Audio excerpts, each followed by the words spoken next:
Bonjour à tous, bienvenue sur NeuroGym en ligne. J'espère que vous allez bien, j'espère que vous êtes en pleine forme. Donc aujourd'hui, je fais une courte capsule vidéo. J'ai envie de vous montrer des façons de faire pour vous faire de l'automassage au niveau du cou et des épaules. On a souvent des tensions, donc dans le cou, au niveau des épaules. On peut aussi avoir des tensions au niveau des pectoraux. Puis c'est facile de se soulager par nous-mêmes en faisant de l'automassage. Puis si jamais vous ne pouvez pas vous masser par vous-même parce que vous avez une diminution de force dans vos mains ou que les gens qui ont eu un AVC par exemple vont pouvoir se masser juste d'un seul côté, mais vous pouvez demander à vos proches, aux gens avec qui vous habitez, d'utiliser les mêmes techniques pour pouvoir masser les muscles. Puis parce que la zone des épaules et du cou, c'est vraiment une zone qui devient tendue souvent, régulièrement. Donc, il faut entretenir la souplesse des muscles. Il faut les masser régulièrement pour pas que ça s'installe à long terme et qu'on ait vraiment des tensions très grandes. Puis, sachez que c'est vraiment une zone qui est très qui est sensible au stress.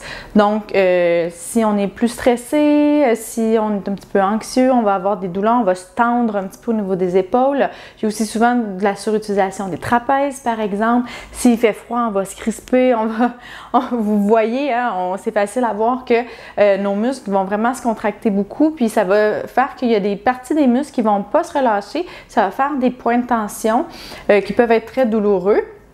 Également, quand on est souvent assis, un peu en rotation interne des épaules comme ça, la tête en protraction, donc ça tire derrière. Donc on va aller voir comment on peut faire pour se masser, tout simplement.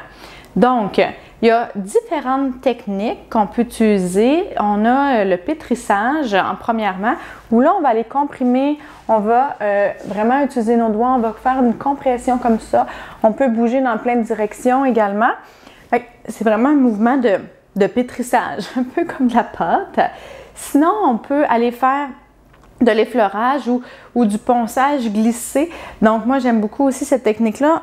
On va mettre nos doigts puis on va glisser sur les muscles comme ça en appliquant une pression plus ou moins forte selon notre tolérance.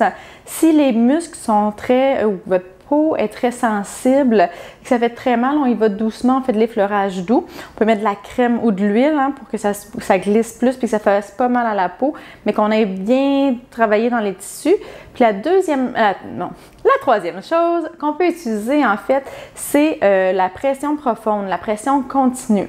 Donc dans un muscle, le muscle peut être tendu complètement, mais souvent il va y avoir des points de tension, des trigger points, des points détente, c'est toute la même chose. Et c'est des petites fibres musculaires, c'est des petites parties du muscle qui sont très tendues, qui sont restées contractées. Comment vous pouvez les reconnaître? Mais ça va être douloureux à ce point-là, mais des fois même ça fait une boule ou ça fait une longue, des fois il y a des bandes tendues, donc ça fait une bande.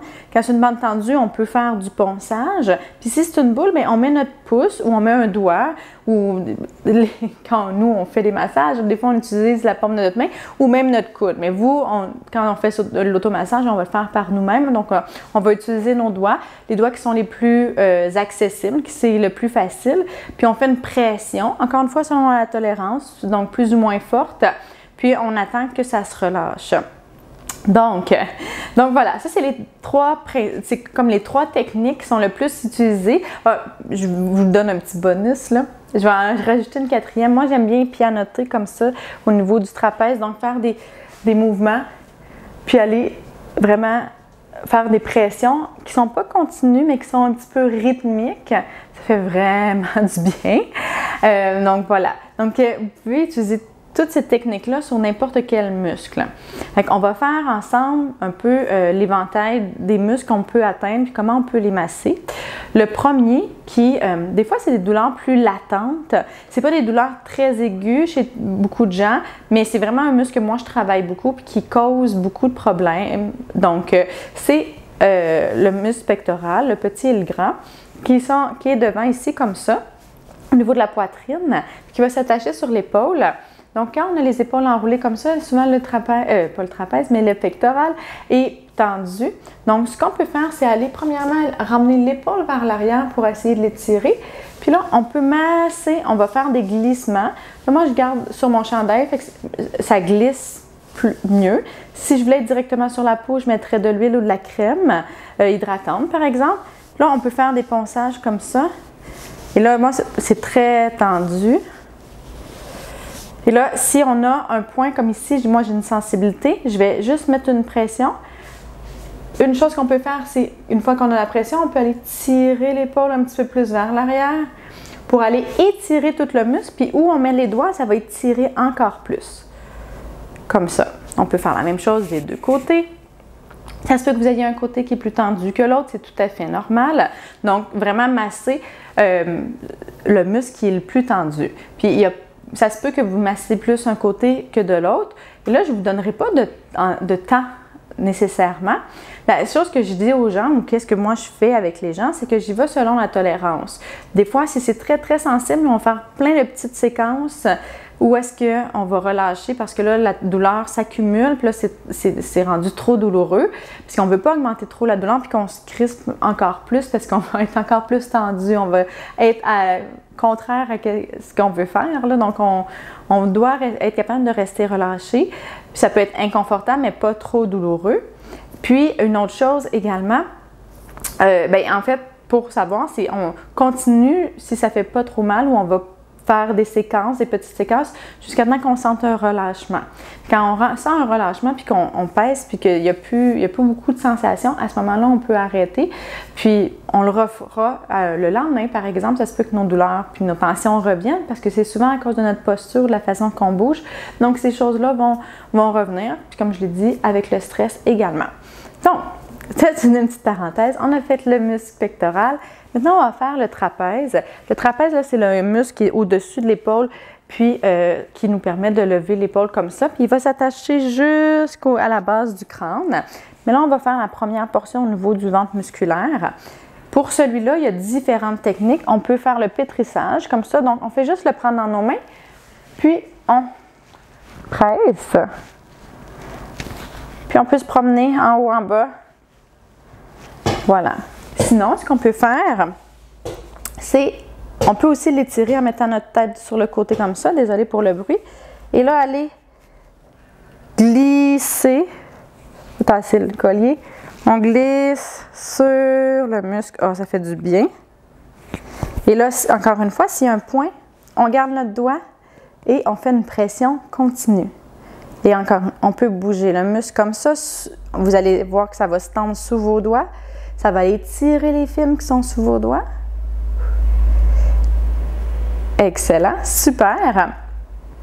Et une autre chose, on peut faire le pianotage au niveau du trapèze comme ça. Et une autre région du cou, en fait, qui est très, très, très souvent tendue. Donc, on a dit que le trapèze allait jusqu'à la base du crâne. Mais il y a plein de petits muscles, on appelle ça les muscles sous-occipitaux, qui sont aussi à la base du crâne, puis qui maintiennent notre tête, qui font l'extension de notre tête. Eux sont souvent très tendus parce qu'en fait, quand on a la tête en protection, quand on tape à l'ordinateur ou les gens en fauteuil roulant également, donc souvent ils vont être raccourcis parce qu'on va avoir une petite hyper extension de la tête. Fait que c'est vraiment une zone qui est très sensible et qui peut causer des maux de tête. On appelle ça des maux de tête de tension. Vous allez reconnaître ces types de maux de tête-là si vous avez mal ici au niveau du front, surtout au niveau des sourcils. Puis si vous pesez sur votre tête, sur votre crâne en arrière, là vous ne le verrez pas, mais je vais vous le décrire. Ici, on a comme deux petites boules. Puis si on pèse à ce niveau-là, si vos muscles sous-occipitaux sont tendus, ça va être très sensible. Des fois, là, juste le toucher va être très sensible. Donc, on va aller masser cet endroit-là. Moi, ce que j'aime bien faire, je vais vous le montrer comme ça, c'est mettre mes doigts et faire des rotations. Faire aussi la pression continue, où est-ce que ça fait mal. Puis, donc voilà, je vais vous montrer. Donc, on peut mettre nos doigts ici, on peut faire un à la fois. Donc, puis là, on peut masser comme ça en faisant des ronds. Donc, on pèse, on met nos doigts, on pèse dans les tissus et on roule. On ne veut pas que ça roule sur la peau, donc pas comme ça. Je ne sais pas si vous entendez le bruit, mais vraiment qu'on est dans les tissus. On peut aussi aller masser en longeant comme ça dans le cou. Et là, on peut faire une pression continue au niveau des sous-occipitaux. comme ça.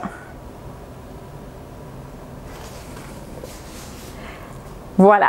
Un dernier petit truc qui n'est pas nécessairement du massage, mais pour les sous-occipitaux, comme je l'ai dit, souvent c'est parce qu'on a la tête comme ça et là, on a ici une hyper-extension.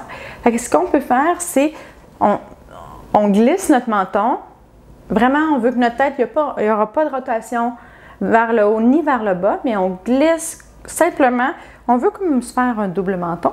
Donc, on fait glisser comme ça. Puis, je ne sais pas si vous voyez bien, mais ici, ça ouvre. Ça ramène notre tête bien placée. Ça va faire un étirement de nos sous-occipitaux. Puis, ça va les aider à relâcher. Sachez par contre que cette technique, puis même le massage des sous-occipitaux peut les irriter un petit peu. Ça peut, pendant un certain moment, augmenter votre mal de tête, vos symptômes, mais quand ça va se relâcher, votre mal de tête va disparaître. Moi, j'aime beaucoup, quand j'ai des maux de tête de tension, j'aime beaucoup coupler ça avec une application de chaleur. Donc, je vais masser ma base du crâne ici et je vais mettre un sac magique, par exemple, chaud, pas trop brûlant. Et je vais le mettre pendant quelques minutes. Puis, même si j'ai un mal de tête qui est très important, je vais aller m'allonger. Je vais m'allonger, rentrer ma tête comme ça pour aller mettre mes sous-occipitaux sous tension douce et je vais appliquer la chaleur en même temps pour vraiment additionner les effets là, de la chaleur et des étirements. Et ça aide beaucoup à diminuer les maux de tension. Donc voilà, c'est des petits trucs. C'est vraiment des choses là, que beaucoup de gens ont, mais on a des trucs pour aller réduire les tensions puis vraiment s'assurer qu'ils ne s'installent pas à long terme, puis de ne pas avoir de douleur. Hein. C'est vraiment pas agréable quand on se sent pris puis vraiment tendu des épaules. Donc, vous pouvez appliquer ces trucs-là autant de fois que vous voulez. Vous pouvez le faire pendant quelques secondes, mais à chaque fois que vous avez une tension que vous voyez qui apparaît, vous pouvez prendre le temps de faire de l'automassage. Voilà!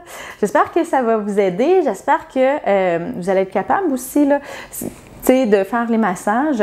Ça se peut que ça vous prenne un peu de temps avant d'avoir la main, avant de bien comprendre, mais allez explorer, là, faites la région de votre cou et de votre épaule, puis vraiment voir où est-ce que sont les tensions, aussi voir comment vous êtes bien positionné. Assurez-vous d'être confortable également pour pas être inconfortable sur l'autre épaule puis avoir des tensions.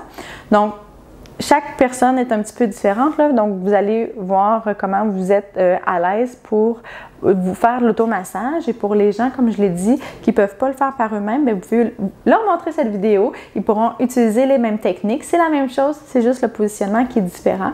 Donc, quand on le fait sur quelqu'un d'autre. Donc, sur ce, installez-vous.